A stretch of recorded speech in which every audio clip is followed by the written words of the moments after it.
After last round's endurance race, it's back to a traditional format for our drivers. But the big question is whether Michael W. Johnson's win will prove to be a turning point.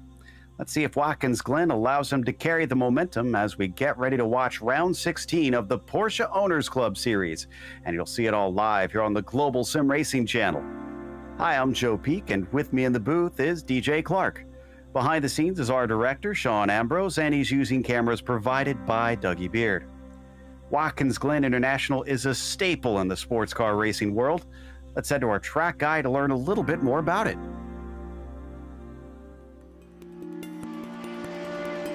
Welcome to Watkins Glen International.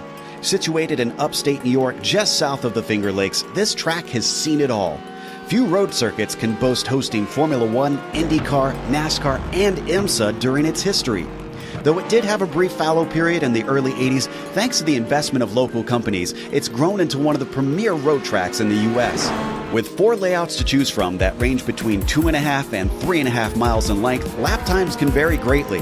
But it also means it's suitable for lots of different levels of racing, from amateur to pro. The one thing that stays consistent no matter which car and which layout you're using is that Watkins Glen means speed. Many of the straights are very long, and the majority of the corners are fast sweepers. Some of them include a surprising amount of banking as well. Combine that with the proximity of the barriers, and this historic circuit retains a very old-school feel. Drivers in lesser-powered cars can expect drafting battles, while higher-powered machinery will test the skill and bravery of their pilots. Some of the turns are visually iconic, such as the carousel and the S's. Others, like the inner loop, the chute, and Turn 9, greatly challenge even the expertly skilled. And of course, we haven't even mentioned the drastic amount of elevation change drivers experience.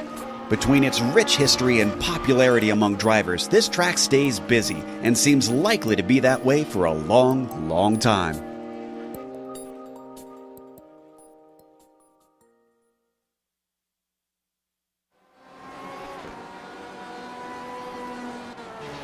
Well, DJ, if we're going to indulge in Watkins Glen, we might as well do the whole schlemiel, so we've got the full boot course tonight.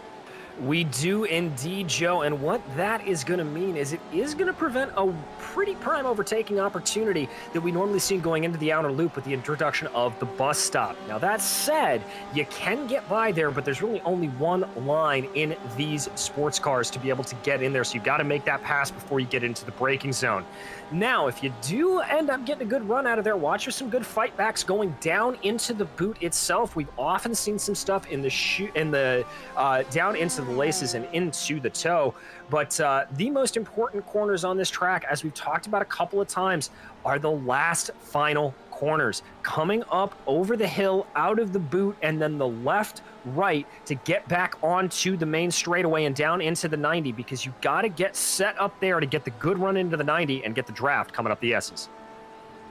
Now, as for today's race, we want to remind you that it is brought to you by our sponsors, which include Porsche.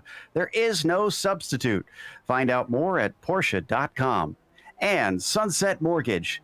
Don't put your money in the bank, be the bank. Check them out today at sunsetcash.net. As well as Octavio Tequila.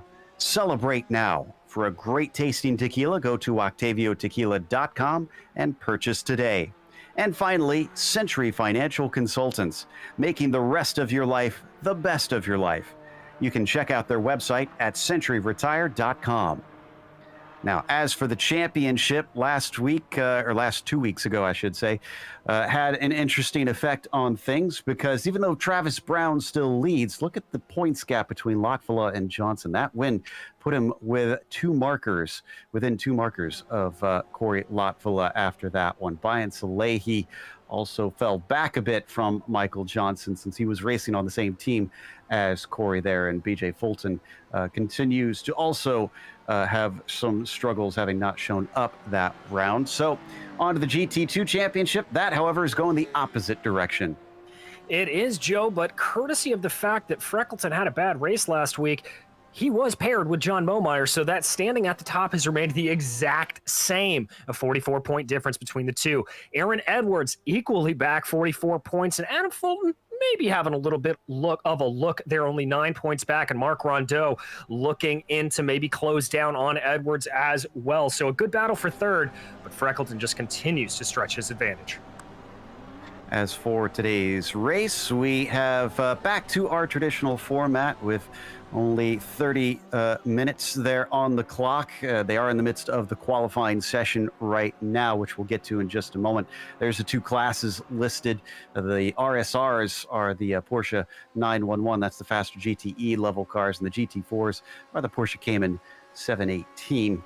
It's open setup, but they are pretty friendly here. They try to make sure people get a pretty good setup out there, at least to get rolling and make sure that people can get up to speed. Now, right now in the qualifying, Travis Brown actually has the provisional pole over there, and Matt Hollander, Jad Duncan rather, has the provisional pole over in the GT2s, but Hollander is trying to chase him down. He's got to make up about 0.4 of a second to try and take that away. To answer our question from earlier, can Michael Johnson carry his momentum?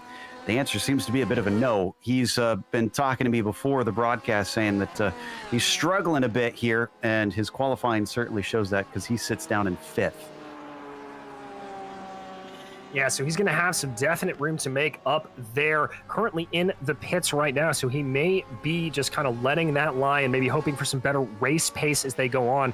You see Aaron Edwards coming across the line with a not so competitive time there, not going to improve his standing as it is. Here comes Eric Hagendijk. Very, very good run for him. He's only about 1/10 of a second back of the leader. So Hagendijk trying to see if he can maybe steal that pole away as well. He has been looking relatively quick so far in this session. As for Jad Duncan, he hasn't seen a victory in quite some time, not since Laguna Seca, when they actually swapped car classes. So him back down in the GT2s. Wonder if he can try to find his winning ways once again. So as Ost comes through, looks like he's going to stay in 3rd for the time being in that GT1 class. Still only 0.5 to make up on Hagendijk. Yeah, so not too much there. It's pretty close at the top. BJ Fulton now comes to the line. He's unable to improve. Jerry Freckleton surprisingly down the order here. Remember, though, he's got some good race pace and has a keen ability to avoid incidents, so that may be a help for him. Let's watch Mark Rondeau as he comes to the line. Looks like this is going to be a slow one for him. Yeah, that one was a little bit off the pace. Hollander's coming up soon behind him. There he is in the white number 69. But that lap also not a flyer for him. So as we see the minutes tick down here in this quali session, if they feel like they've got something in it, they really got to show it soon. And Edwards showed himself to the wall, unfortunately. He should have time to get back out there and start one more flyer if he wants it. As he gets out of the way of Hagendijk just as he came into frame. The 483 down to the line, and this one will be a 140.947, 1/100th off of his quickest. It is not good enough. That's got to be pretty frustrating there for Hagendijk. Here comes Alan Stead to the line. That's going to be a slow lap for him. I think that's a warm-up. So the 619 going to have to re-rack here and get ready to go on out. Ooh, looks like Matt Hollander's had a little bit of an off coming down into the boot, so that's going to ruin his lap. Yeah, unfortunately. So Duncan is still in the pits. Not sure if we're going to see him out. Matt Hollander has headed into the pits. He's got to come out pretty soon here if he wants to try and set another lap. BJ Fulton, who sits last of our GT1 class, doesn't go any quicker, and he pulls over, so that's day done for him essentially in qualifying. Jerry Freckleton is next, our championship leader in that GT2 class, all the way down in 6th. Can he do any better than this? I know he's got a buffer, but this is pretty far down. Yeah, it really is, and a bit surprising. We're used to having him have a little bit more pace here. You know, Watkins Glen is a little bit of a different circuit than a lot of the places we've seen these guys on. It's an old school circuit, as Mo Meyer unable to improve. Watching here as Michael W. Johnson comes around, but it's a lot of longer corners. It takes a lot of patience to get around here, so that may be what we're seeing Freckleton struggle with. So I wonder if that's similar with Johnson. I know part of it is that Michael has said he didn't really have much time to practice. He has a lot of stuff going on outside of sim racing in his life with his career in real racing. It looks like that lap not going to count for him, unfortunately. We're back once again to the 483, getting ready to cross as he tries to get himself back onto the front row. Ost has got it down to 17 thousandths of a second and is back out on track trying to take the pole away from Travis Brown, by the way. Hagendijk not able to go quicker. Yeah, Hagendijk not able to get that there with Ost pipping him. Here comes Stad to the line. That's going to be about 5 tenths off as we're getting ready to come down under a minute to go here. Let's see if Ost has got any improvement. No, looks like this is going to be a slow one. But he is going to be able to finish this last lap if he keeps it clean. Only 1 minute left. This is his last shot at trying to steal it from Brown, who has pitted. So Brown can't respond from here to try and keep them from taking that lap over him. Certainly went wide in the first corner, which we'd think that would help you carry the speed, but the way you have to dip back onto the track, I think that may have actually hurt him. Freckleton's coming back around and wondering if the 57 can find himself anything better than 6th. Well, he's going to have to hope for it here. He's got about 10 seconds to get to the line, able to navigate around that penultimate corner, which is so tricky. Carry good speed through the final corner. This looks like it may be close. No, Jerry's not going to be able to get a good lap there. He's going to be about 2 seconds off, but he'll have one more shot. Just crossed with about 15 seconds left on the clock. Michael W. Johnson, is he around soon enough? Is he going to be able to start another one? If this isn't good enough, it's going to be close. It's a 41.8. It's not faster, and I think he just started it in time as Paul Newton does not set a faster lap. He takes the checkered flag for sure, and Alan Stad is the next one up. All right, so here comes Stad. Joe, this is one of the trickiest corners on the track. You've got to be super late on the brakes. Almost treat it like a double apex as you come around. Let as much momentum as you can carry on out. But there he comes into the penultimate corner. He's looking like he may be a little close here. Again, he's sitting outside of the front row right now, but a big gap to make up to Matt Hollander as he flies down towards the line. Is this enough? No, a 56.5 is about 3 tenths off of his best. So then it comes to Freckleton and Hollander, who are next to cross the line. Freckleton actually looking like he might be giving a tiny toe to Matt. And especially in these GT2s, that can be very helpful. We always talk about the big draft effect you can get from the 90 all the way up to the inner loop bus stop. So let's see what he can do here. Freckleton wants to be moving up if he can. His one bit of solace is going to be that he is ahead of Mo Meyer right now, as Mo Meyer is one spot behind him. And just behind them, Johnson is starting to catch up. So it looks like he is able to do this next lap. Don't think he's going to get balked by these two as he was far enough behind. Off the final corner, both of them clean. Jerry Freckleton trying to get off the third row. 56.4 is going to put him up into 4th. Hollander, 55.8, puts him onto the front row. And then behind him, Michael W. Johnson was not able to go quicker. He'll have to settle for that 5th spot. But that brings us to our starting grid now. And Travis Brown has the pole for that. Michael Ost was able to get very close, but not good enough. He will start from 2nd. Hagendijk will be P3. Corey Lotvilla 4th today as Michael W. Johnson trying to just survive from what it sounds like on his pre-race discussions with me will be P5. Paul Newton starts 6th, and BJ Fulton rounds out the GT1 field in 7th. In those GT2s, it's going to be Jad Duncan on pole, followed by Matt Hollander, with Alan Stad behind him and Jerry Freckleton able to move his way up to 4th. Mark Rondeau will be 5th, followed by Michael Robon and John Momeyer behind him, with Aaron Edwards and Larry Haas making up the back of the grid.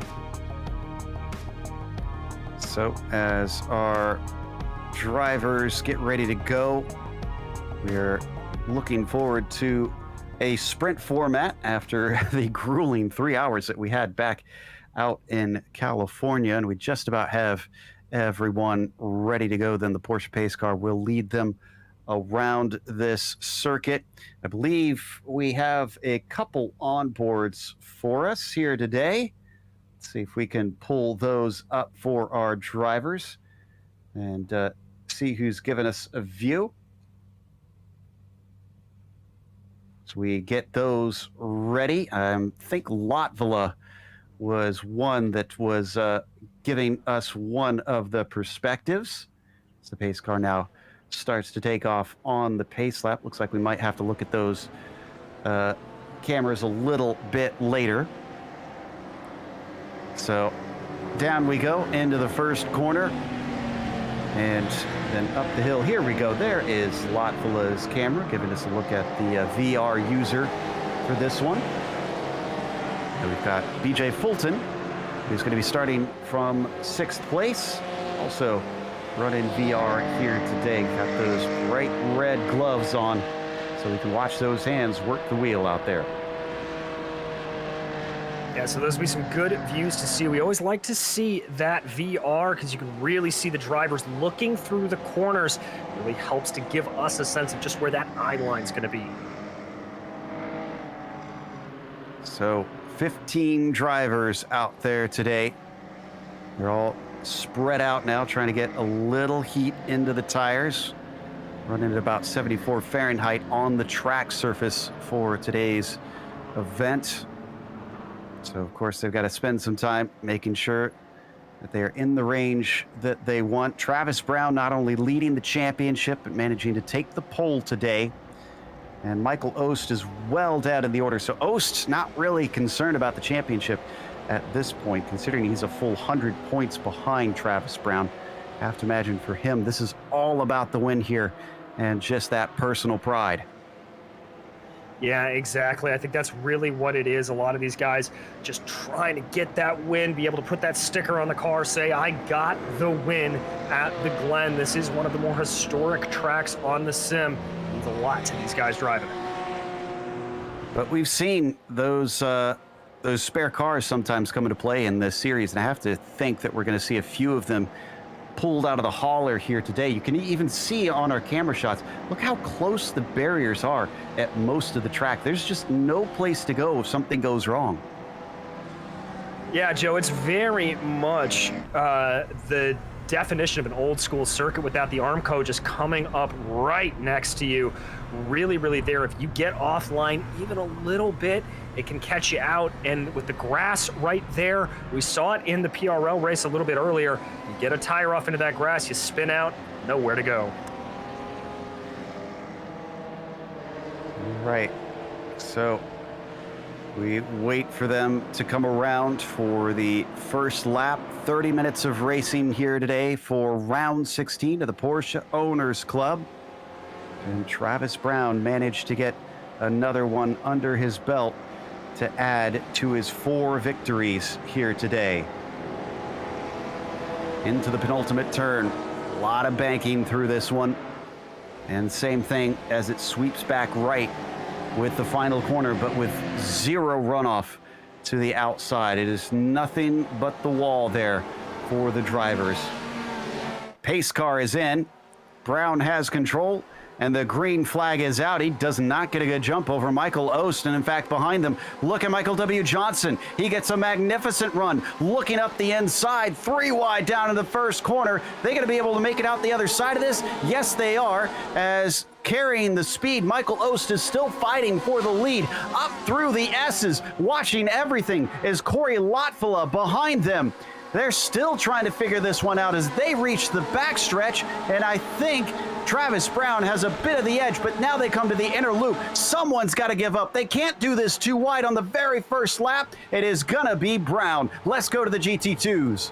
In those GT2s, Jad Duncan and Matt Hollander were in a very fierce battle all the way up through the S's. Hollander having to back off a little bit. Stad holding up nicely behind them, and that's allowed for Freckleton to pull up a little bit as well. So Duncan continuing to lead here. Hollander taking a better line through the outer loop. He's going to have a look going down into the chute, tries to take it around the outside. I don't know who's going to blink first. It looks like Duncan's got the line. Hollander gave it a go. He might have another attempt here. Duncan kind of covers, then drifts back to the racing line. And they are going to stay single file down through the toe of the boot. What good racing here at the start for both leads and both of the classes. And you can see our leaders in the GT1s already coming back onto the main part of the course. Brown ahead of Ost. He's got himself a little bit better of a buffer now than he had at the first few corners. Yeah, indeed, he does a little bit of a buffer, but still not a whole lot. This is all going to be down on Ost here to try to nail this exit coming out of the final corner. And Latvala in behind as well. If I'm Michael Ost, I'm going to be looking a little bit more in my rearview mirror than I am out of that front windshield. Down into the 90, everybody trying to get the power down as soon as possible out of here. Everybody using up as much of that runoff as possible. And I think they've now spread out, so unfortunately, nothing doing there. Meanwhile, Hollander's going to go for it again. This time, he gets to the inside, braking ahead of Duncan into the 90. He is in front, and Duncan got compromised there as Stad almost managed to run past him, but he checks up now that they're into the S's. Yeah, indeed, he does. Remember, not a lot of downforce in these lower-level Porsches, so they are not going to take full advantage of the draft. But we jump back here to the GT1s. Latvala looking very hungry behind Michael Ost. Yeah, just watching and waiting, hoping that there's going to be a good chance, considering that he is the one chasing Travis Brown. He wants to get past Ost and really focus his attention on that 300 car from here. His battle is not with Michael right now. It is with Travis.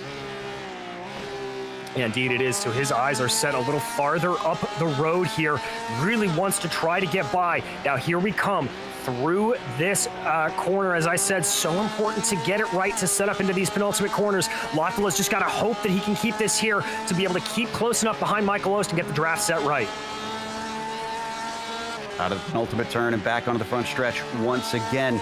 Wonder if that first lap was really Ost's best opportunity, and it might be too tough for him to try and get back up to the rear bumper of that number 300. They seem to be just kind of separated by a buffer of air here for the time being as we start on lap 3 for the GT2 class. Up through the S's and onto the backstretch. They are pulling away, though, from those behind him. But Michael W. Johnson, despite his naysaying, has at least gained one spot and is still running fourth solidly. Yeah, indeed he is. He's a little far back there, but he is running well. Now, these three leaders starting to space out a little bit. There's Michael W. Johnson as he works his way down through the outer loop. He does have BJ Fulton about a second behind him, but he's able to keep going pretty well here. So if he can keep this pace up, this will be a good sign for him. A fourth place could be damage limitation for the 9 car here today. So we once again turn our attention. Oh, Hollander got ahead of Duncan. Oh, excuse me. No, we saw that. Short-term memory here today, apparently, for me, as he continues to lead Duncan, excuse me. And Alan Stad still close behind, running third and keeping watch. Yeah, it scared me there a little bit on that one, Joe. I was like, what did I miss? I've been watching this the entire time. But yeah, Hollander able to stay ahead here. The gap's equidistant between Hollander, Duncan, and Stad. Everybody running about a half a second away from each other. It does look like there that Duncan was able to carry some good speed down through the chute. He's able to reduce that gap a little bit. As I was saying before, in these GT4 spec Porsches, they don't really have as much aero, so the draft isn't nearly as effective. It's all about the mechanical grip and just forcing a move down the inside. This is one of our closest battles between either of the classes right now. Hollander not able to shake Duncan now that he has been able to overtake him. I wonder if Stad is just waiting for the battles to start to erupt again so that he can get one or potentially both of them. So they come off of turn 9 and back into the penultimate turn behind them. It is Jerry Freckleton critically. So that's the other thing in all of this. Remember, our championship leader, they want to finish ahead of him because they've got to start chopping away at his monstrous points lead. And we hop on board with him. He's got a gap of about 1.2 seconds up. So they've at least made a little bit of a gap, but they haven't really extended it as far as they maybe would have liked. No, Jerry's doing a pretty good job of keeping them at least within striking distance. You know, one of the things that we've seen Jerry do many a time here in this series is just take advantage of some problems up ahead. As these guys continue to battle, whether they get into each other or not, it is certainly something that Jerry can take advantage of.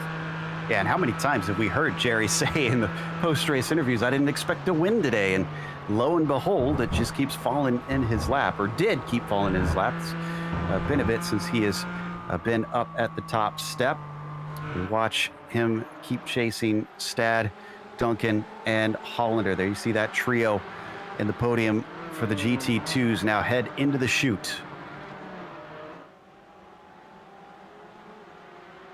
Yeah, and if you look there in the back, Joe, Mark Rondeau starting to take a little bit of a liking to this fight, potentially. He's been able to pull in within about a second of Jerry Freckleton. So we've got a pretty close battle here across the board in GT2. Indeed. Last win, by the way, for Freckleton, round 12, back at Sebring. Since then, he's not been able to top the podium. Down into the heel of the boot this time. Yeah, this is starting to come back together. Freckleton is regaining, and so is Rondeau. So what was looking like a 3-car breakaway could become a 5-car pack. Indeed it could, and it just goes to show you that at Watkins Glen here, you've got to constantly be on your game. This isn't a track where you've got a lot of room to take a breath, especially when you come down through the boot. But yeah, everybody pulling in here. And I mean, even behind Mark Rondeau, who's within a second, you've got Robon there, 0.8 of a second back. Momeyer's only 0.4 of a second back of him. So really the top 7 here in GT2, all running pretty close. I'm seeing maybe 4 seconds from Hollander back to Momeyer in 7th. So yeah, you're right. They have not given anything up here. They are going to experience the lap traffic soon enough. Travis Brown is probably within about 3 more laps before he starts catching the very back of that field. So watch out for that. It may be a long lap around here, and it might only happen once, but it'll certainly be intense because they have quite a bit of pace over these Caymans. Yeah, they certainly do. And I think, you know, for Travis, he'll be relatively okay. He's got that 1.2 second buffer. But what the one I'm really going to be watching is when those GT1s catch back up is that battle between Ost and Lopelo, which is still holding at about 0.3 of a second or so, growing a little bit right now. But when they get together, that's going to be very interesting. Yeah, Lotfield has been wavering back and forth, but it's been under a second at least for most of the time. And Corey making sure that Ost has got to be flawless out there today. Certainly been looking very good for Matt Hollander. When was the last time we saw Matt at the top? Have we seen Matt at the top of the standings? I'm actually wondering. He hasn't done it in the GT1s. He's run both of the classes so far this season. And yeah, he's come very close. He's gotten a few second places, and those were each in this GT2 class, but he has yet to take a victory here. Well, he's doing a pretty good job of running a stout defense, but Jad Duncan doing the best that he can to just hassle him from behind. Jad taking a little bit of a narrower line there through the penultimate corner. That is going to cost him a little bit of speed and momentum. Indeed, as they cross over the line, what was about a 0.3 of a second advantage has grown to about a 0.5 of a second advantage. Down back into the 90 once again. Well, speaking of advantages growing, it's up to 2 seconds back to Jerry Freckleton. So they've dropped him a little bit. Oh, it's very wide for Rondeau behind them. Rondeau into the grass and into the wall. I think he may have clipped Robin in the process. Let's take a look. Mark going to fall all the way to 7th because of that. I told you about the dangers of going wide here, and this is a perfect illustration. Yes, it is. Whoa! Very lucky to keep it off of those blue barriers there in a big hop, skip, and a jump as he came back onto the track. Looks like he didn't make contact with Robin, thankfully, and was able to rejoin cleanly, at least in terms of other cars, but not with his car. He definitely got a swipe of that blue Armco. Definitely did. Not too much. Oh. Larry, sorry. Larry Haas just spun right next to Michael Ost. And that was a scary moment for the 73, no doubt. They were lapping the last of our GT2s. Took my breath away. It happened just before this, coming into the inner loop.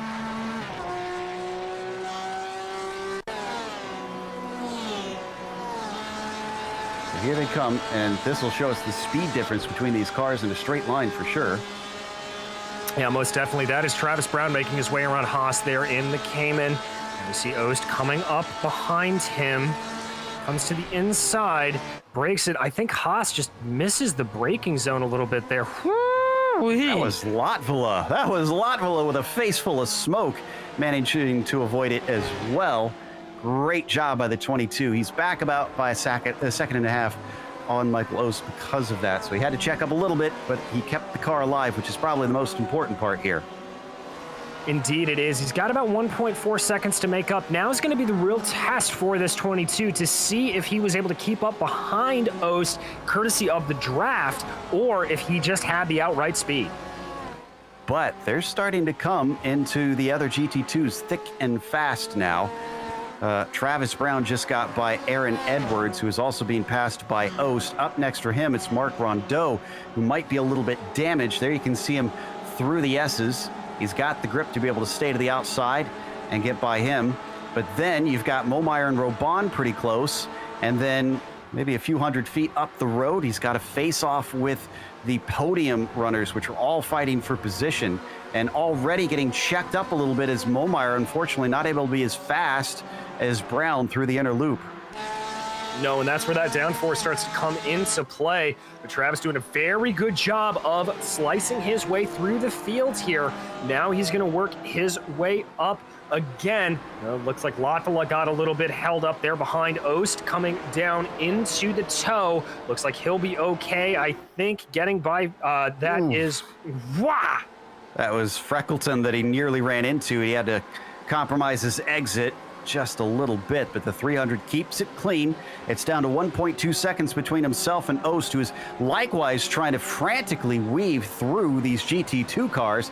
But what are we going to see here? And he catches them in a horrible place. It's very technical through this part of the track. Indeed it is. I've seen some IMSA races here where LMP2 drivers will just sit and hold back off on the throttle if they're not in a battle. There's that closing speed from Travis Brown, able to make his way around Duncan before the final corner. Coming out there, he caught a good line through there, as did a little bit of Michael Ost, but it still cost him a little bit. That gap as they cross over the line looks like it's about 1.2 seconds. Yeah, Ost gained a little bit at first, and then he had to deal with that traffic himself. In fact, coming off the 90, it was the worst possible spot for him to catch the leader Hollander. Here comes Latvala looking around the outside, now the inside, as they switch places through the S's side by side. Better momentum for the 22 car. He's been waiting patiently for this all race long. Now he's got the track position. He covers him off coming into the inner loop, and job done for Latvala. That was some amazing heads-up driving there for Corey Latvala. Let's check out the replay on this. He saw Ost having to break around, carry some momentum around Hollander, tucked right up behind him in the draft, and then that move to the inside there, that was the crucial point, because as the S's crest over the hill and break onto the straightaway, the faster line was the one that Latvala was on, and that allowed him to get just that little bit farther ahead. He tried to take a look back into the chute, but Latvala chopped him off down into there. So he retains that second place and finally gets himself some distance from the 73. Yeah, if we watch on this replay, we'll see it here. This actually got pretty close. Yeah, it did. Ost getting a little bit punchy there, trying to get it down into the chute. I did say that was a potential overtaking opportunity, but as we come back live, I don't think this battle is quite done yet. Michael Ost looking a little bit angry that he was passed by Corey Latvala. I think he wants that second place back, Joe. Like I said earlier, Corey is not interested in messing around with Michael. He's focusing forward to Travis Brown. Interestingly, even with that battling, he's still only about 2.3 seconds from Travis, so that's not impossible to make up with half the race still left to go. No, it's certainly not impossible. Last lap a little bit thrown off because of traffic and overtaking there, but Travis is running down in the 41.3s on the past 2 laps. Corey running in the 41.6s, so he's definitely going to have his work cut out for him here. Watching the rest of the field here to see if we have any developing stories. Remember Freckleton being close to Robon. Well, Michael's getting ever closer, actually. That instead of Jerry being able to try and challenge to get onto the podium, I think he's got to worry about whether or not he's going to stay within the top 5 as we hop on board with the 929 car. Yeah, definitely looking like he could lose out of position here, and that will be music to the ears of this entire GT2 field. The farther down Freckleton will fall, the better news it is for all of them. Bond taking a little bit of a squirrely line there, but able to get a better run out of the exit of the outer loop. Is he going to have a look going down into the chute? He does have a look, but he's not able to get through. He's given space, very kind there from Freckleton, to not close the door on him, but he'll retain the spot. Now things get a little bit interesting. How hard does Jerry fight here? Once again, he is way off the apex there. Yeah, I think Robon's just giving him a little bit of a scare here. He's just forcing him off through driving a little bit aggressively behind, forcing Freckleton to look in his mirrors, and that's causing him to miss that braking point and miss that apex. This one a little better. There he goes down through the heel of the boot, managing to find that inside curb. So whoa, and this time it comes right back, and he is miles away from that inside line, but somehow, I don't know how Michael didn't make that overtake. I'm not sure. I mean, it's a pretty aggressive corner to try to go through there too wide. He may have been a little bit worried about Freckleton getting loose and chopping him, but again, Freckleton way off the apex. If Robon pushes enough here, he may have a move. I thought he could have something potentially going down into the 90, but it doesn't look like he's close enough there. He may have something going down into the inner loop. Looks like Jerry's just a little bit frazzled here. That's a number of mistakes in the same lap. That one looked a little better down through the 90. Robon, at some point, is going to have to pounce, especially with how close he's been running behind our current championship leader here in this race. Yeah, he really is. Getting a little bit of an advantage of the toe. As I said, not as massive as the GT1s. Robon definitely starting to close up a little bit here. Doesn't make the move down into the inner loop. Keeps it nice and easy. Falls back a little bit, though. Yeah, and Freckleton there, looks like he may have a little bit of his mojo back. Good timing after seeing a few attempts from that car behind. Just getting himself together. Has to survive 11 more minutes with the 929 on his tail. As they come out of the chute, continuing to fall downhill to the lowest part of the track where it compresses and then comes right back uphill through the toe of the boot. And for Bond, still back there by about 3/10 for the time being. Yeah, about 3/10. He's just trying to see if he can force Freck into any other mistakes here. We did see in the background that was John Momeyer. He's about 3.5 seconds back. So if these two tangle, Momeyer will be looking to pick up some positions and gain some valuable points over his title rival, Jerry Freckleton. We look over to that battle for second that's been going on. Ost has still been hovering around at about 0.7 of a second. He's gotten closer some of the laps, but hasn't been able to really get it within reach. Meanwhile, Lotville, I said his worry is Travis Brown. Well, last lap was a 42.0 for Travis, 42.3 for Corey. He matched him on the prior lap, but it seems like Travis is starting to edge away farther. And unless we start to see Corey make some actual inroads at multiple tenths at a time, it doesn't seem likely that he's going to be able to pry this win away from Travis. No, I don't think he will, but the one thing that could throw it in is they are coming up again on Larry Haas and Mark Rondeau. Now, they're only single cars, so it's not going to be the big field like we saw last time out when they got through the GT2s, but if they catch those cars at the wrong time, we could see a situation like we saw between Lotteville and Oost earlier on. Yeah, that's a fair point. And I think those are the only two that they are going to catch before this race is over. Momeyer is way too far up the road for them to try and run down and lap for a second time. So Michael Oost now back by 1.5 seconds. And behind them, let's give a little bit of a nod to Michael W. Johnson in that number 9.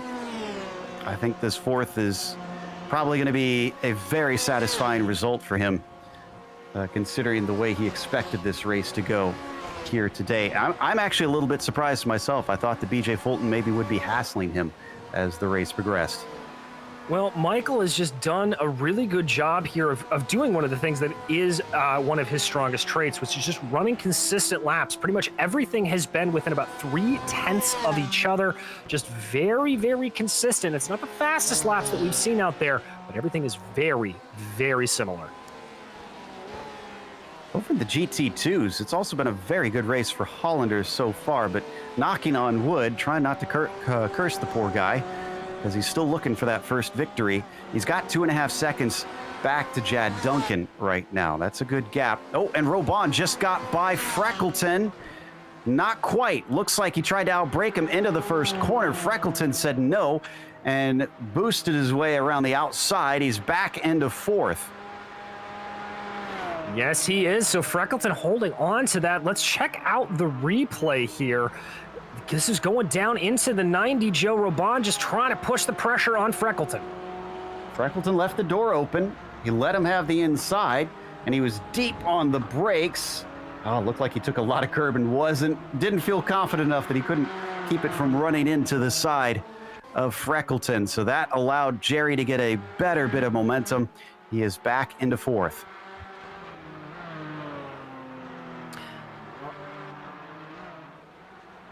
So we now turn our attention there to Hollander that I was just talking about there for a moment.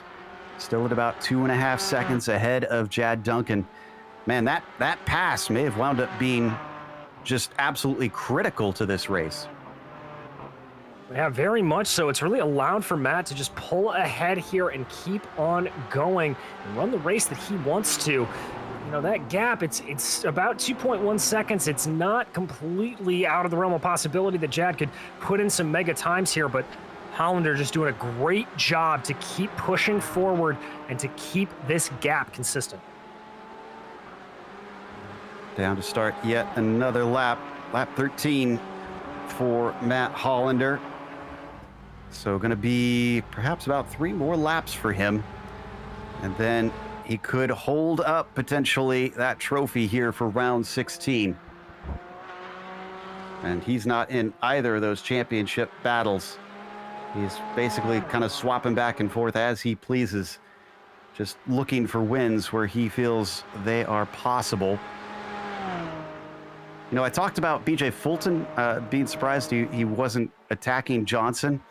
Well, he's got the reverse problem. That's Paul Newton who is breathing down his neck. I was actually just watching this, Joe. Yeah, Newton's running some pretty good lap times here, being able to keep up behind BJ Fulton. Last lap, they got caught in a little bit of traffic. There's BJ on screen right there. A little check in those rear view mirrors. You can see as he starts to sight the corner. Love the lean that you get in the sim when you do that. Yeah, I was noticing that in the previous corners too. He really is getting his body into it and looking down to the apex. This time, though, looks like Fulton got a little bit of a better run than Newton and is able to extend that gap. So, yeah, as you watch the distance grow between them, BJ might have this P5 a stranglehold here, if that's anything to go by. That was a great exit out of the 90. Let's see, where are we on our leader in terms of laps to go, actually, because Travis Brown, see, he is coming through the into the heel of the boot right now. There he is. Yes, he is, and he may have a little bit of interesting things going on here because he's about to come up behind John Momeyer. Not too far up the road from that is Robon and Freckleton, so he may have some more lap traffic to deal with before this race is over. But with us clocking in here at about 1:42s, I would imagine 2 or 3 laps to go at the line. Yeah, 3 laps. So I think 3 minutes and 20 seconds to go is about roughly the area where it's 2 laps to go, or 2 laps that could be put in. He goes by John Momeyer once again. Oh, and this time Robon tried it again. Another attempt from Michael on Jerry Freckleton in the exact same spot, and it went the exact same way. Freckleton just knows how to get that defense there. Kudos to him holding that out. There you see the leader, Travis Brown, going by, woohoo, threading the needle in between the two in that GT2 category. He wants as much distance as he can get and many cars as he can get between himself and Corey Lotvala. 2 of them will do handy. He's got 3 seconds now between them, and Corey's going to catch them in the boot section potentially, unless he can get around here. He's going to try and go around the outside, just dipped his wheels into the dirt, and is going to be able to get by. We didn't see it on screen, but the 22 is able to overtake and continue to chase, but it's up to 3.5 seconds now.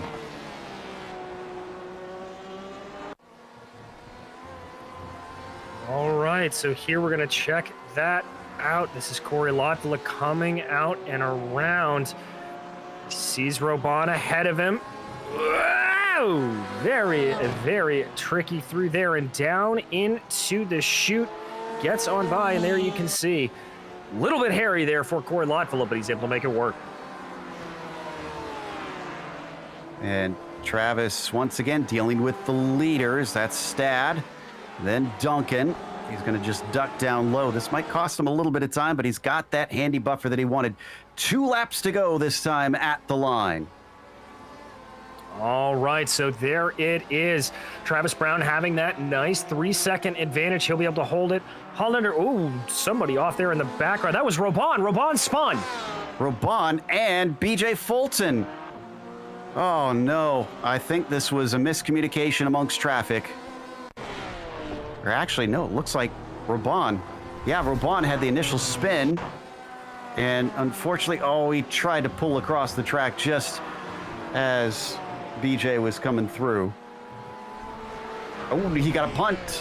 That was Michael W. Johnson, I think, gave him a little bit of help from behind there, not anticipating that closing speed. And there you can see it from BJ. There's nowhere for him to go.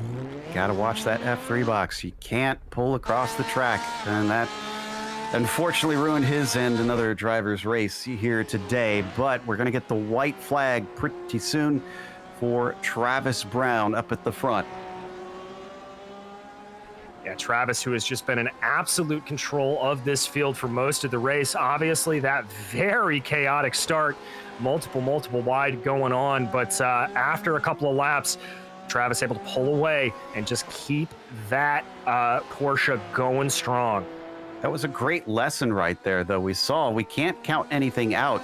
Sometimes you have stuff that happens in front of you that's out of your control. Johnson had a little bit of damage from that, of course, but I think he's far enough away from Newton that he is solid. But now poor BJ Fulton is done as he towed it into the pits. Brown taking the white flag, crossing the start-finish line and down into the 90. It's a gap of about 3.3 seconds over Lotvala. Corey's making sure that he can't make any mistakes or fall victim to incidents like that traffic melee. Yeah, exactly. And down in GT2, Matt Hollander also taking that white flag. But Joe, I have to say, behind him, we've got a little bit of a battle starting to shape up here as Alan Stad has been able to catch up with Jad Duncan. Yeah, this is half a second between them, and it's the last lap. If Alan wants this, he's got to really send it in because he's pretty far back right now. But you never know. He could get a mistake out of that 83 machine. Just stays within his tire tracks down the back stretch. Nothing doing down into the inner loop this time. But he gains a lot under braking. And in fact, he is right on top of the rear wing now. Does he try it into the inner or the outer loop? can't quite get the overlap. No, can't get it, and there goes Newton around the outside. Ooh, a little bit of a heads-up move there from Stad, trying to pick up a little bit of the draft. I believe that is Hagendijk coming up behind them as well. Oh, contact there, pushing off Stad, but that may have helped him a little bit. I think that got him back onto the racing line.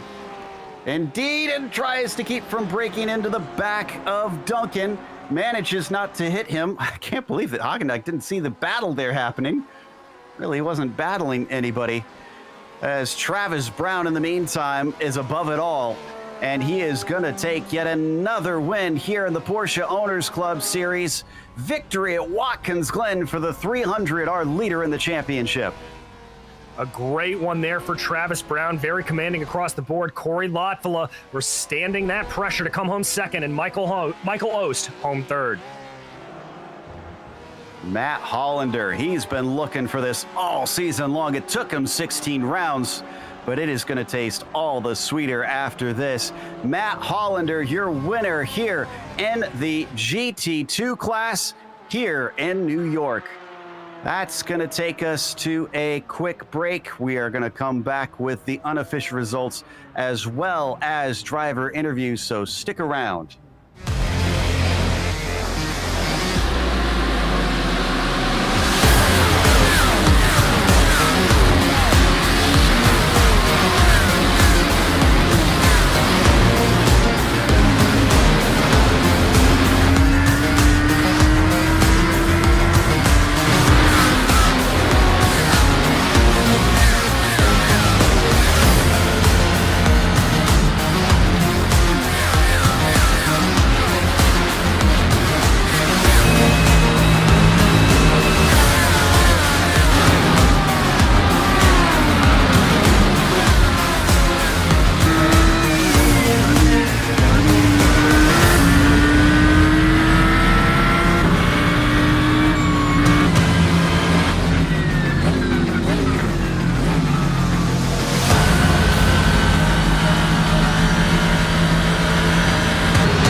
Welcome back to Watkins Glen. Round 16 of the Porsche Owners Club Series saw Travis Brown take another victory and extend his points lead. Corey Lotfula tried to minimize the damage. A great start got him into third, and then a great pass got him into second, just taking advantage of that traffic over Michael Ost, who at least gets onto the podium, with a relieved Michael Johnson finishing in fourth as Paul Newton finishes P5 here today. Eric Hagendijk was sixth, and BJ Fulton, our sadly only DNF in the GT1s, finishing seventh. In the GT2s, Matt Hollander taking his first victory of the year from Jad Duncan and Alan Stadt, who put up a very aggressive defense at the end. Jerry Freckleton was able to hold off some aggressive attacks from Mark Rondeau to come home P4, followed by his championship rival John Momeyer, fifth in class. Edwards was behind him and Michael Robon, followed by Mark Rondeau and Larry Haas. Looks like we've got our winner ready to talk to us, Travis Brown. And Travis, this is another victory for you, helping extend that points lead. But it looked like at first in this race, you kind of had a little bit of pressure from behind, and then suddenly you got control of things. Did anything change over the course of the race? Does it feel pretty much the same all throughout to you? No, you're right on it. It definitely was feeling the pressure in the beginning as Michael and Eric were right there. And we had a fun race up to the bus stop. I was glad Michael decided to back out, and I left him space if we were going to go too wide, but I'm glad we didn't have to force that on lap one. But yeah, he and Eric were right there with me, and then thankfully I think the two of them started battling and let me pull away and build a little gap. But then Corey was coming on strong at the end, so yeah, there was no rest. I was pushing the whole time. You're on 5 wins now for the season. They've been kind of scattered throughout, so that has certainly helped you to get this points lead. But coming into the latter part of the season now, we're really well past the halfway point. Have you changed how you race the races, or has it been beginning from the same from beginning to end, rather? No, you're good. That's a good question, actually. I, if anything, maybe I'm a little more conservative now with the races, not trying to force the issue and just make sure I'm finishing to fight another day and take the battle later into the race. I know Sebring definitely, was frustrating for everybody. And I think that's one I learned from, and just decide, pick and choose the moments a little more. Up next, you've got Road America. Are you looking forward to that one? I am. I love Road America. I'm not especially fast at it, but I really like it. I think it's a fun track and the kink, and yeah, I think it lends to some really good racing too, with some straights and the drafting zone. So yeah, I'm looking forward to it. Well, again, congratulations on the win. Is there anybody you want to give a shout out to? I got to give it to Ost. He and I were having fun kind of trolling each other with our practice times, and as we kept trying to dial in our setup over the last 2 weeks. So it was fun getting to have that camaraderie and competition. We definitely push each other to do better. I love seeing that in this league as well, and how close-knit you guys are. That was Travis Brown, our winner here today in the GT1 class. Winner in the GT2s was Matt Hollander. DJ has caught up with him. Well, Matt, you withstood some pretty heavy pressure there in the beginning, a lot like Travis from Jad and Allen, but just looked like about halfway through the race, you just started to pull away and run your own.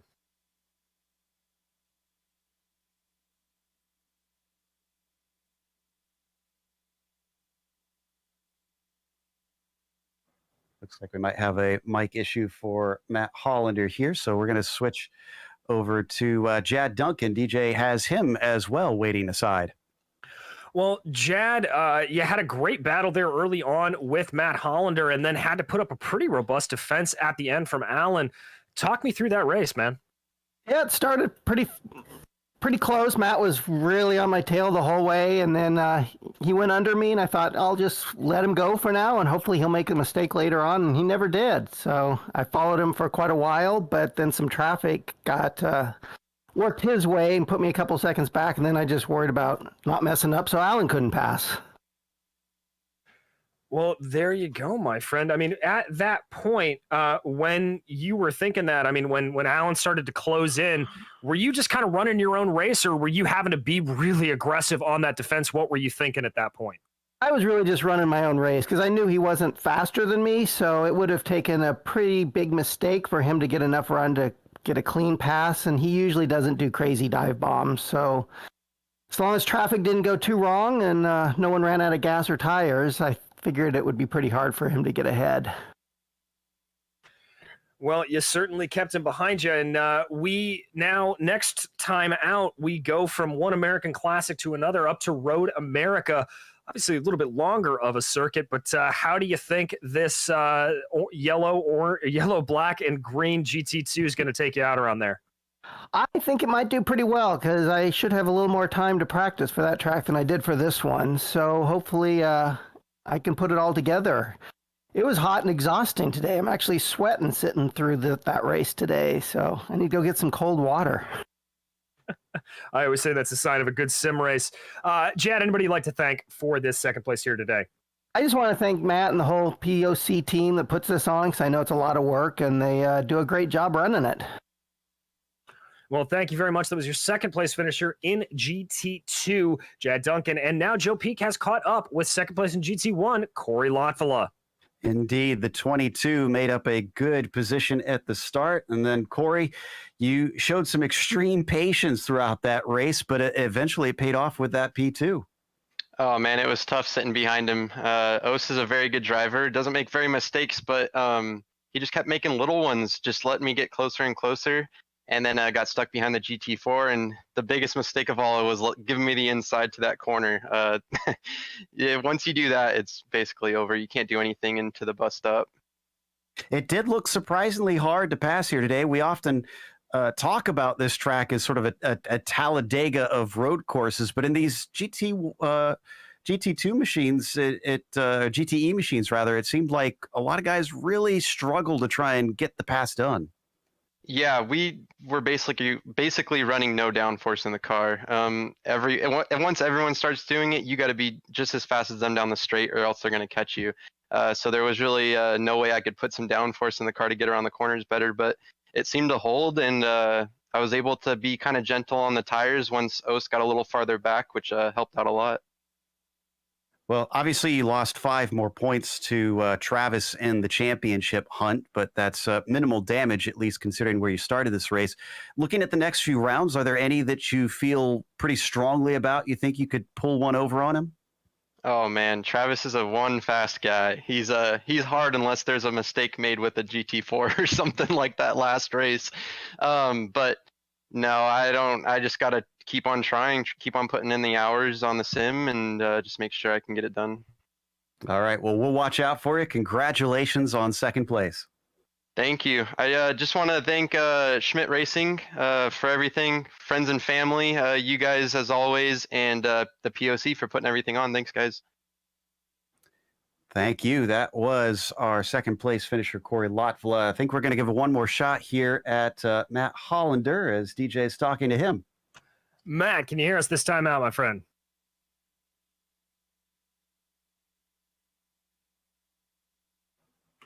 Matt, do you have a copy on us?